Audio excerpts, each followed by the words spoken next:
तो अगला पॉइंट है thermodynamic chemical potential and other thermodynamic potential. ठीक है, हमने इक्वेशन पढ़ी थी dc equal to minus H D T plus V D P plus summation mu I D N I. ठीक है, ये हम पढ़ चुके थे। अगर मैं कांस्टेंट टेम्परेचर और प्रेशर की बात करूं, eight constant temperature and pressure पे, तो ये टर्म क्या हो जाएगी, जीरो हो जाएगी। तो डीजी आपके किसके बराबर आ जाएगा, summation mu I D N I के बराबर आ जाएगा। ओके, और इसको मैं खोल के लिख सकते हैं, इसका क्या था हमारा, mu one d n one plus mu two d n two, यही तो था। ओके, अगर यहां पे मैं क्या लिख सकता हूं, डीजी अपॉन डी एन आई, ये लिख सकते हैं कांस्टेंट टेम्परेचर और प्रेशर पे किसके बराबर आ जाएगा, म्यू आई के। भाई जब डी एन आई या नीचे आएगा तो DG upon D N I किसके बराबर आ गया, म्यू आई के आ गया। इसी को हम क्या बोल रहे थे, जी आई एम, केमिकल पोटेंशियल। यही तो था हमारा केमिकल पोटेंशियल, हमारे इसके बराबर आ रहा था, फ्री एनर्जी के बराबर। जो केमिकल पोटेंशियल है वो क्या है, फ्री एनर्जी के बराबर आ रहा था। केमिकल पोटेंशियल इज ऑल्सो है molar free energy. Molar free energy को हम क्या कह रहे थे, केमिकल पोटेंशियल कह रहे थे। तो केमिकल पोटेंशियल या molar partial molar free energy किस पे, कांस्टेंट टेम्परेचर और प्रेशर पर। कांस्टेंट टेम्परेचर और प्रेशर पर जो हमारा पार्शियल मोलर प्रॉपर्टी आ रही है, उसी को हम क्या बोल रहे हैं, केमिकल पोटेंशियल। यहाँ पे ध्यान देना बहुत जरूरी है, किसको हम केमिकल पोटेंशियल बोल रहे हैं, वो पार्शियल मोलर प्रॉपर्टी जो कांस्टेंट टेम्परेचर और प्रेशर पर जब हम उसको कंपोजिशन के साथ में डिफ्रेंशिएट कर रहे हैं, तो जो रिजल्ट आ रहा है वो आपका क्या है, केमिकल पोटेंशियल है। तो केमिकल पोटेंशियल किसको बोलोगे आप, वो पार्शियल मोलर प्रॉपर्टी जो कांस्टेंट टेम्परेचर और प्रेशर के ऊपर है, उसी को हम क्या बोलेंगे, केमिकल पोटेंशियल। तो वो एक ही प्रॉपर्टी है आपकी, मोलर गिव्स फ्री एनर्जी। जो मोलर गिव्स फ्री एनर्जी है उसमें क्या होगा, आपका टेम्परेचर और प्रेशर कांस्टेंट आएगा, तब वो आपकी जो प्रॉपर्टी आएगी डीजी अपॉन डी एन आई, वो आपका केमिकल पोटेंशियल होगा। उसी को हम क्या कहेंगे, गिव्स फ्री एनर्जी। ये केमिकल पोटेंशियल के साइन को बता रहा है यहाँ पे, जी बार आई एम। ठीक है, इसी तरह हम दूसरी इक्वेशन की बात करें कि केमिकल पोटेंशियल को इंटरनल एनर्जी से लिंक करें, तो क्या लिख सकते हैं, chemical potential, chemical potential and internal energy. क्या इंटरनल एनर्जी हमारा थर्मोडायनेमिक पोटेंशियल है या नहीं है, वो हमें देखना है। तो इंटरनल एनर्जी का क्या आ जाएगा, TDS plus TDS minus PDV plus का summation mu I D N I. ठीक है, तो इसमें क्या होगा, एट कांस्टेंट, वेरी कौन कर रहे हैं, एंट्रोपी और वॉल्यूम। तो at constant entropy and volume, तो क्या आ जाएगा आपका डीई बराबर summation mu I D N I. तो यहां पे आपका क्या आ जाएगा, DE upon D N I किसके ऊपर है, कांस्टेंट एंट्रोपी और वॉल्यूम पर, किसके बराबर आ रहा है, म्यू आई के बराबर। तो आपका इंटरनल एनर्जी आपका केमिकल पोटेंशियल नहीं है, क्योंकि केमिकल पोटेंशियल में टेम्परेचर और प्रेशर आने चाहिए थे कांस्टेंट, जबकि यहां पे क्या आ रहा है आपका एंट्रोपी और वॉल्यूम। तो आप इसको एनर्जी आई एम ऐसे इसको रिप्रेजेंट नहीं कर सकते। ठीक है, इंटरनल एनर्जी आपका थर्मोडायनेमिक पोटेंशियल नहीं है, क्योंकि थर्मोडायनेमिक पोटेंशियल या केमिकल पोटेंशियल आपका वही है जो कांस्टेंट टेम्परेचर और प्रेशर के ऊपर आ रहा है। कांस्टेंट टेम्परेचर और प्रेशर पे जो आपका केमिकल पोटेंशियल आएगा, उसी को हम क्या बोल रहे हैं, जो आपका थर्मोडायनेमिक पोटेंशियल होगा। जबकि इंटरनल एनर्जी के साथ देख रहे हैं हम वो केस, तो इंटरनल एनर्जी में एंट्रोपी और वॉल्यूम कांस्टेंट आ रहे हैं, तो ये आपका क्या होगा, केमिकल पोटेंशियल या नहीं है, यानी कि आपका थर्मोडायनेमिक पोटेंशियल नहीं है। इंटरनल एनर्जी आपकी थर्मोडायनेमिक पोटेंशियल नहीं है। इसी तरह का हम एंथैल्पी की बात करें, तो एंथैल्पी में भी क्या हो रहा है,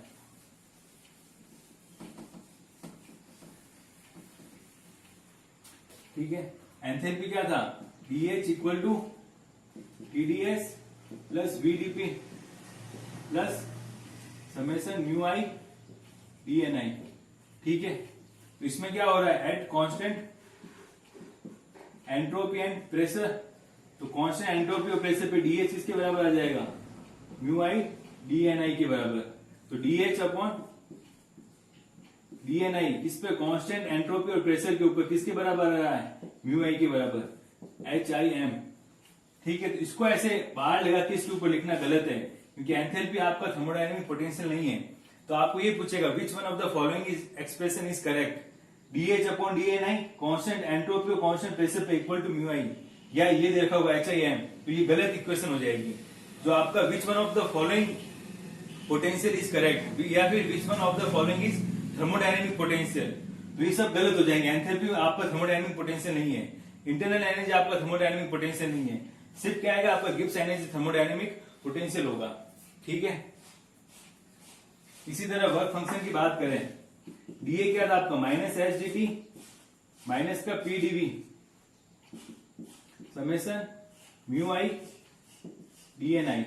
ठीक है, तो इसमें आप खुद ही देख लो टेम्परेचर वॉल्यूम आ रहा है, यानी कि डीए अपॉन कांस्टेंट टेम्परेचर और वॉल्यूम के ऊपर डीएनआई कांस्टेंट टेम्परेचर वॉल्यूम पे क्या आएगा म्यू आई।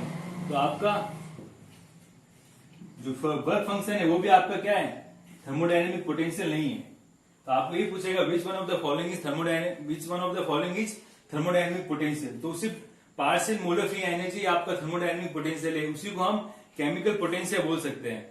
इंटरनल एनर्जी को, एंथैल्पी को या वर्क फंक्शन को केमिकल पोटेंशियल नहीं बोल सकते हैं। ठीक है, अब इसी बात करते हैं कि केमिकल पोटेंशियल का टेम्परेचर के साथ क्या चेंज आ रहा है और प्रेशर के साथ क्या चेंज आ रहा है।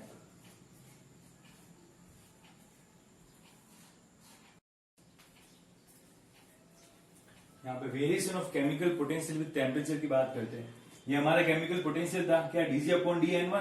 अगर मैं N1 कंपोनेंट ले रखा है, कांस्टेंट टेम्परेचर प्रेशर बाकी चीजें क्या हो जाएगी कांस्टेंट। अगर दो बाइनरी सिस्टम के लिए बात कर रहे हैं तो N2 कांस्टेंट हो जाएगा। अब इस इक्वेशन को क्या करेंगे, टेम्परेचर के साथ डिफरेंशिएट करेंगे, differentiate equation with respect to temperature at constant. जब टेम्परेचर के साथ डिफरेंशिएट कर रहे हैं तो बाकी अदर चीजें क्या हो जाएगी कांस्टेंट, यानी कि प्रेशर आपका कांस्टेंट हो गया और सेकंड कंपोनेंट आपका क्या हो गया कांस्टेंट। तो इसको आप क्या कर दीजिए, डिफरेंशिएट कर दो, D mu upon D T constant pressure और N2 पे ये क्या आ जाएगा आपका D T D upon D T del G upon del N1। ठीक है, इस पे था ये टेम्परेचर प्रेशर और N2, और ओवरऑल इसका क्या कांस्टेंट रख रहे हैं अपन, प्रेशर और N2। तो इसका क्या है डबल डिफरेंशिएट हो गया, तो क्या आ जाएगा डेल जी स्क्वायर अपॉन डेल टी और डेल N1 कांस्टेंट प्रेशर और N2 के ऊपर। ठीक है, और वी नो दैट, हम क्या जानते हैं, we know that dg equal to क्या आता है इस पे कांस्टेंट प्रेशर के ऊपर माइनस एच डी टी के बराबर। भाई कांस्टेंट प्रेशर ले रखा है तो कांस्टेंट प्रेशर पे डीजी किसके बराबर आ जाएगा, माइनस एच डी टी के। इसको क्या लिख सकते हैं, DG upon D T constant pressure पे इक्वल टू माइनस एंट्रोपी के। अब इस इक्वेशन को आपको क्या करना है, डी एन वन यानी कि फर्स्ट कंपोनेंट से क्या करना है, डिफरेंशिएट करना है। ठीक है, डिफरेंशिएट दिस इक्वेशन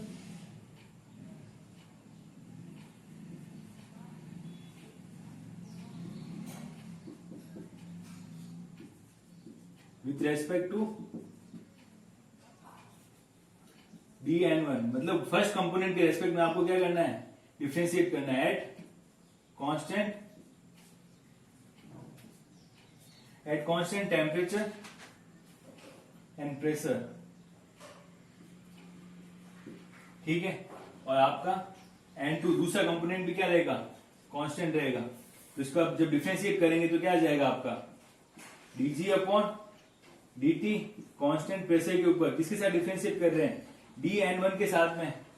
ओवरऑल क्या कांस्टेंट रखा है, टेम्परेचर प्रेशर और N2 इक्वल टू, ये भी आपका क्या हो जाएगा, डिफरेंशिएट हो जाएगा minus d s upon D t, sorry d n one constant temperature pressure और N2 के साथ। ठीक है, तो जब एंट्रोपी को हम डिफरेंशिएट करते हैं विद रेस्पेक्ट टू कंपोजिशन तो क्या आता है, ऐसा ही एम ही तो बोलते हैं उसे आप, माइनस है तो माइनस आ गया, ये आपका पार्शियल मोलर प्रॉपर्टी आ गई। जब आप स्टेट फंक्शन को कंपोजिशन के साथ डिफरेंशिएट कर रहे हो तो वो आपकी क्या कहलाती है, पार्शियल मोलर प्रॉपर्टी कहलाएगी। तो एंट्रोपी क्या आ गई यहाँ पे, पार्शियल मोलर एंट्रोपी आ गई। ठीक है, अब आप देखिए ये टर्म और ये टर्म या फिर ये टर्म देख लो, टोटल जो इसका रिजल्ट है, इसको भी आप जी क्या डबल डिफरेंशिएट होगा, तो ये क्या आ जाएगा आपका यहाँ पे B square G upon D T D N1 pressure, temperature और N2 आ गया। यहाँ पे भी क्या आ जाएगा, टेम्परेचर यहाँ था ही, तो ओवरऑल ये इक्वेशन और ये इक्वेशन क्या आ गई, इक्वल आ गई। ठीक है, जब ये दोनों इक्वल है तो इनका जो राइट हैंड साइड है ये और ये इक्वल हो जाएंगे भाई। D mu upon D T constant pressure और N2P किसके बराबर है, इसके बराबर है, और माइनस का SI किसके बराबर है, इसके बराबर है। जब दोनों के लेफ्ट हैंड साइड इक्वल है तो ये और ये भी आपस में क्या हो गए, इक्वल हो गए। तो अब आगे क्या लिखेंगे,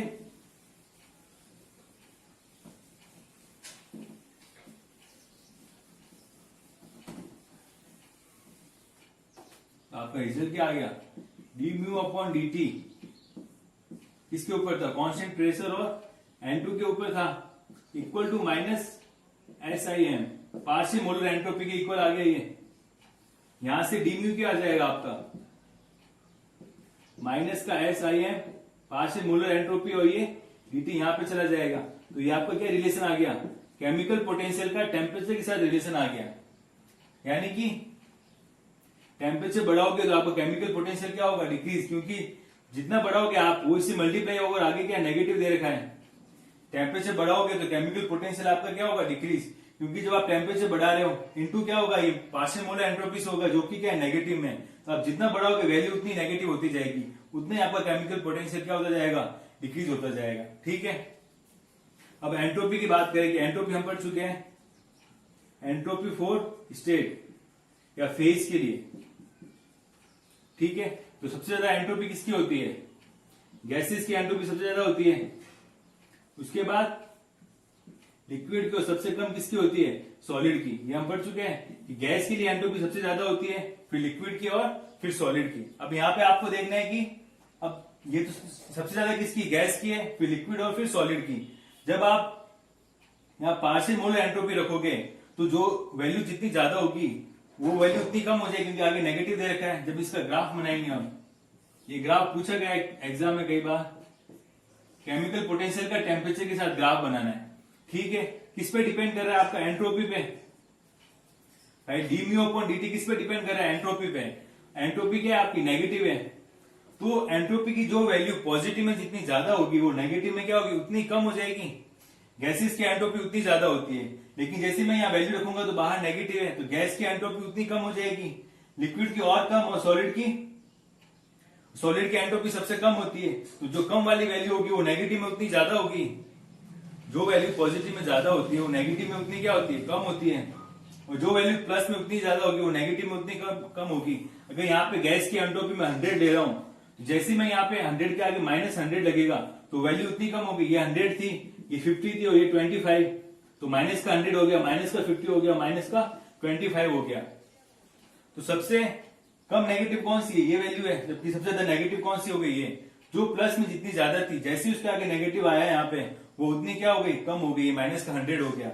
और जो प्लस में जितनी कम थी उसके आगे नेगेटिव आया तो नेगेटिव में उतनी क्या हो गई, कम हो गई। यानी कि अब आपको केमिकल पोटेंशियल और टेम्परेचर के बीच में ग्राफ खींचना है, वो किस पे डिपेंड कर रहा है, एंट्रोपी के ऊपर। तो एंट्रोपी सबसे ज्यादा किसकी आएगी, सॉलिड की आएगी, नेगेटिव के अंदर सॉलिड की ज्यादा आएगी। तो सॉलिड का जो ग्राफ आएगा वो लगभग ऑलमोस्ट सीधा ग्राफ आएगा। ठीक है, फिर आएगी लिक्विड की, तो लिक्विड का थोड़ा क्या आएगा, गिरता हुआ आएगा। ठीक है, और गैस की क्या होगी, नेगेटिव में उतनी कम हो जाएगी। गैस की एंट्रोपी ज्यादा होती है, लेकिन जैसी नेगेटिव में बात करेंगे तो उतनी कम हो जाएगी। तो गैस का क्या आएगा, बहुत तेजी से गिरता हुआ नीचे आएगा ग्राफ। ठीक है, आप इसको थोड़ा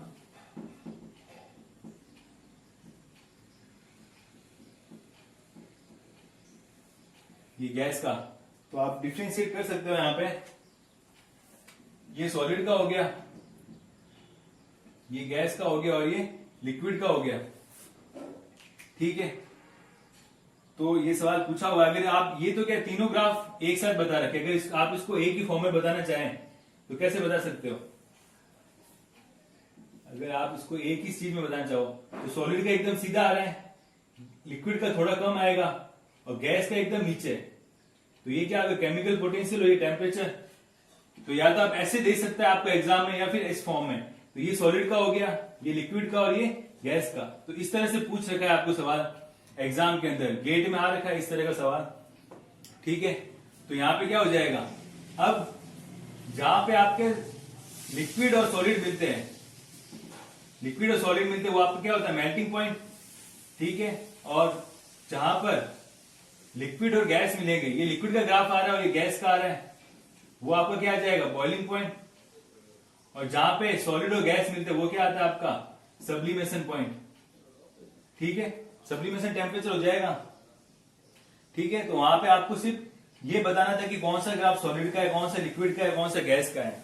इस तरह के सवाल गेट में पूछे जा चुके हैं, नेट में भी पूछा जा चुका है। जो आपके फेज रूल वाला चैप्टर आएगा उसके अंदर ये और डिटेल में आएगा आपके केमिकल पोटेंशियल का टेम्परेचर के साथ क्या रिलेशन है। तो आपने देखा कि केमिकल पोटेंशियल का टेम्परेचर के साथ क्या रिलेशन आ रहा है, जिसकी एंट्रोपी कम होती है रियल में, उसकी एंट्रोपी बढ़ गई, क्योंकि जैसी नेगेटिव आया वो एंट्रोपी बढ़ गई।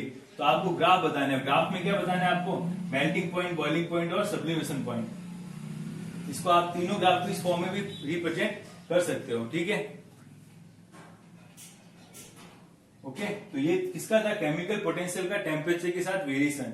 इसी तरह केमिकल पोटेंशियल का वॉल्यूम के साथ वेरिएशन देखना है। जिस मेथड से हमने यहाँ पे करा उसी तरह वॉल्यूम के साथ हमको उस मेथड से रिलेशन निकालना है केमिकल पोटेंशियल का वॉल्यूम के साथ में।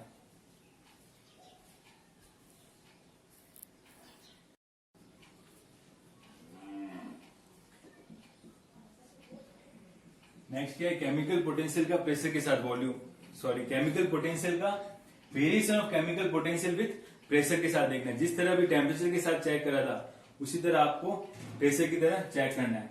ठीक है, तो केमिकल पोटेंशियल क्या है आपका, dg upon dN1 constant temperature, pressure और N2 के साथ। अब इस इक्वेशन को क्या करेंगे, प्रेशर के साथ देखना है तो प्रेशर के साथ डिफरेंशिएट कर देंगे, differentiate equation with respect to pressure at constant temperature N1, ठीक है, N2 के साथ में। ठीक है, तो क्या आ जाएगा, D mu upon d p constant temperature और N2, D upon DP DG upon dN1 constant, यहां पे क्या है, टेम्परेचर, प्रेशर और N2, ओवरऑल क्या कांस्टेंट है, टेम्परेचर एंड N2। तो क्या आ जाएगा इसका रिजल्ट, डबल डिफरेंशिएट हो जाएगा, D square G upon DP और dN1, ओवरऑल क्या आ जाएगा, टेम्परेचर, प्रेशर और N2। ठीक है, अब वी नो दैट, जैसे लास्ट इक्वेशन में क्या था कि dg बराबर क्या आता है, vdp, कांस्टेंट टेम्परेचर के ऊपर dg किसके बराबर आएगा, vdp के बराबर। इक्वेशन क्या आती है हमारी, dg is equal to minus HDT plus vdp। जब कांस्टेंट टेम्परेचर होगा तो ये टर्म जीरो हो गई, तो किसके बराबर आ गया, vdp के बराबर आ गया। ठीक है, इसको कैसे लिख सकते हो, dg अपॉन dp किसके ऊपर है, कांस्टेंट टेम्परेचर पे, वॉल्यूम के बराबर। अब इस इक्वेशन को क्या कर देंगे, dN1 से डिफरेंशिएट कर देंगे, differentiate equation with respect to dN1 at constant pressure and N2, okay, and temperature. ठीक है, तो क्या आ जाएगा, dg upon dt dp, dg upon dp constant temperature है ये, और बाहर आप किसको डिफरेंशिएट कर रहे हो, dN1 के साथ, ओवरऑल किसके साथ डिफरेंशिएट हो रहा है, प्रेशर और N2 के साथ में, इक्वल टू क्या आ जाएगा, dv upon dN1 constant temperature, pressure और N2 पे, और इसको क्या बोलेंगे हम, पार्शियल मोलर वॉल्यूम। ये क्या आ गया आपका, पार्शियल मोलर वॉल्यूम आ गया। इसको हम क्या बोलते हैं, पार्शियल मोलर वॉल्यूम में तो बोलते हैं। आप देखो ये इक्वेशन, इसको क्या हो जाएगा, डबल डिफरेंशिएट है ये, D square G upon dN1 dp constant temperature N1 और N2 के साथ में, कांस्टेंट टेम्परेचर, प्रेशर और N2। तो ये पार्ट और ये पार्ट सेम है आपका, इक्वल टू किसके बराबर है, डी म्यू अपॉन डीपी के बराबर। तो जब दोनों के राइट हैंड साइड इक्वल है, दोनों के लेफ्ट हैंड साइड इक्वल हो जाएंगे। जैसे वहां पे D mu upon D T किसके बराबर आता है, एंट्रोपी के बराबर। इसी तरह यहाँ पे क्या आ जाएगा, D mu upon DP volume के बराबर आ जाएगा। तो यहाँ पे क्या आ जाएगा हमारा रिजल्ट अब,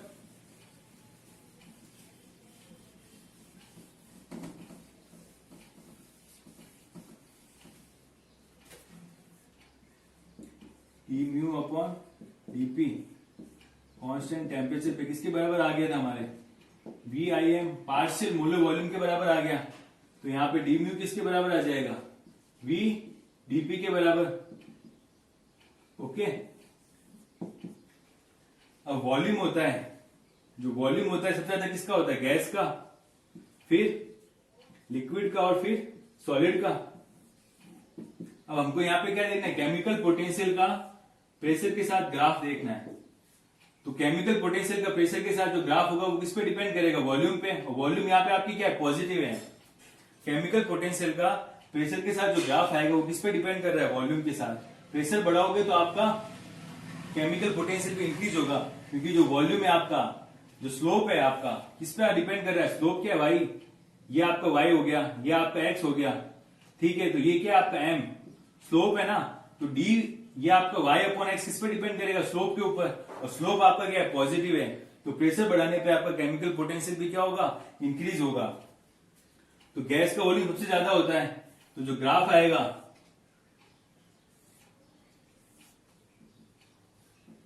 तो ये किसका हो गया, गैस का, ये लिक्विड का और ये सॉलिड का। जिसका वॉल्यूम ज्यादा होगा उसका स्लोप क्या आएगा, ऊपर से आएगा।